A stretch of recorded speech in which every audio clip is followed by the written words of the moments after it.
Hello friends, I am advocate Rohit Mehra.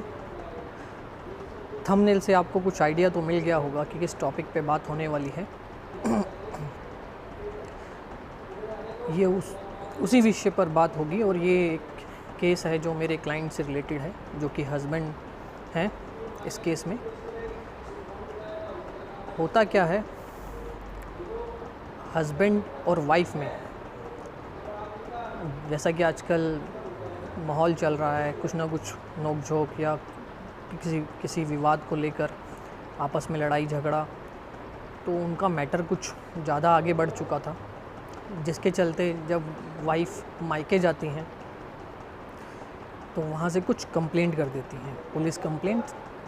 और जिन police complaint के चलते उनको वहाँ पुलिस स्टेशन से कॉल आती है इन्वेस्टिगेशन ज्वाइन करने के लिए। और मेरे क्लाइंट इन्वेस्टिगेशन ज्वाइन करने के लिए उनके कंसर्न पुलिस थाने में जाते हैं। तो तब उनको उस केस से, उस पुलिस कंप्लेंट से रिलेटेड पुलिस वाला मेरे क्लाइंट को ये बताता है कि ये लड़की, मतलब जो उनकी वाइफ है, इसका तो पहले भी ये सेम विवाद पहले भी शादी हो चुकी है और इनका सेटलमेंट हो रखा है, ये दोबारा अब ऐसा हो गया आपके साथ। तो ये सुनकर मेरे क्लाइंट बहुत आश्चर्यचकित हुए, उनको थोड़ा सरप्राइज़ हुआ कि ये तो मेरी पहली शादी है, यही बोलकर हुई थी कि पहली शादी है। लेकिन उस आईओ ने सारी बात उनको खोल दी। उसके बाद मेरे क्लाइंट ने कुछ कानूनी रूप से एविडेंस इकट्ठे करे, जो उनका केस चला था, जो भी रिलेटेड मटेरियल, तो वो हमारे पास ये सब लेकर आए। तो हमने उनको एक तरीका बताया जिसके चलते ऐसे केस में मैरिज रद्द हो सकती है। हिंदू मैरिज एक्ट का सेक्शन 5 है, उसमें कुछ क्लॉजेज़ हैं, जिसमें से एक क्लॉज ये कहता है कि अगर पहली शादी रद्द नहीं हुई है और अगर वो बिना रद्द करे हुए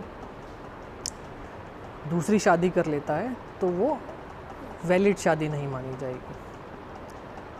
कहने का मतलब ये है, पहली शादी से हस्बैंड अभी जिंदा है और डिवोर्स भी कानूनी रूप से नहीं हुआ है, और उस दौरान कोई भी हस्बैंड या वाइफ दूसरी शादी कर लेता है बिना डिवोर्स लिए पिछले अपने स्पाउस से, तो वो शादी कानूनी रूप से मान्य नहीं मानी जाएगी। सेक्शन 5 में स्पेसिफिक फैक्ट है जिसके अगर वो चीज़ हुई तो मैरिज अनल मानी जाएगी। पिटीशन डलता है सेक्शन 11 हिंदू मैरिज एक्ट में। तो फिर हमने इन फैक्ट्स को मेंशन करते हुए और प्रूफ लगाते हुए पिटीशन दायर करा फैमिली कोर्ट में, रोहिणी कोर्ट दिल्ली में। उसके बाद उनकी वाइफ को नोटिस हुआ, नोटिस के बाद वो आई, फिर उन्होंने कुछ टाइम के बाद अपना रिटर्न स्टेटमेंट यानी कि जवाब फाइल करा। फाइल करने के बाद उसमें उन्होंने वो चीज़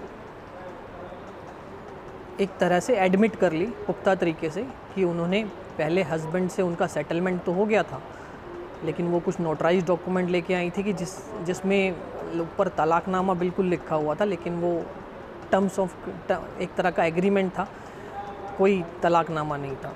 और ऐसे बाहर किसी ये नोटरी वाले होते हैं, ऐसे कोई तलाक करा भी नहीं सकता। और उन्होंने अपने रिटर्न स्टेटमेंट में ये फैक्ट एडमिट कर लिया कि उन्होंने कानूनी तौर पे कोई पिटीशन डाल के किसी कोर्ट से डिवोर्स नहीं लिया जब इनकी शादी दूसरे, मतलब जो प्रेजेंट हस्बैंड जो हमारे क्लाइंट हैं उनसे हुई।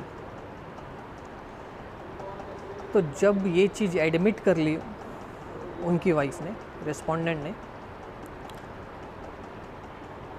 तभी हमने अपने क्लाइंट को फिर एक एडवाइस दी।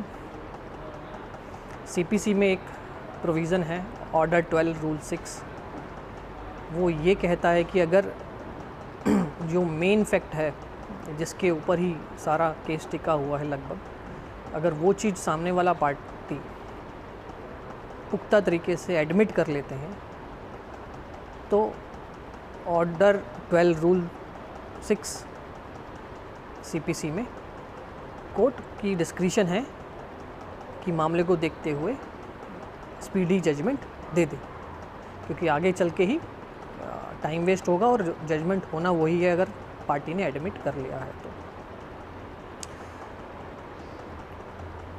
उसके बाद हमने एप्लीकेशन लगाई ऑर्डर 12 रूल 6 में, सामने वाली पार्टी से रिप्लाई मांगा गया। रिप्लाई में फिर उन्होंने लगभग कंटेस्ट करते हुए कि हमारी शादी रद्द ना करी जाए, लेकिन उन्होंने वो चीज़ फिर दोहराई कि हाँ मैंने पहले हस्बैंड से डिवोर्स कानूनी रूप से नहीं लिया था। फिर उसके ऊपर आर्गूमेंट्स हुए, जजमेंट्स भी दी गई।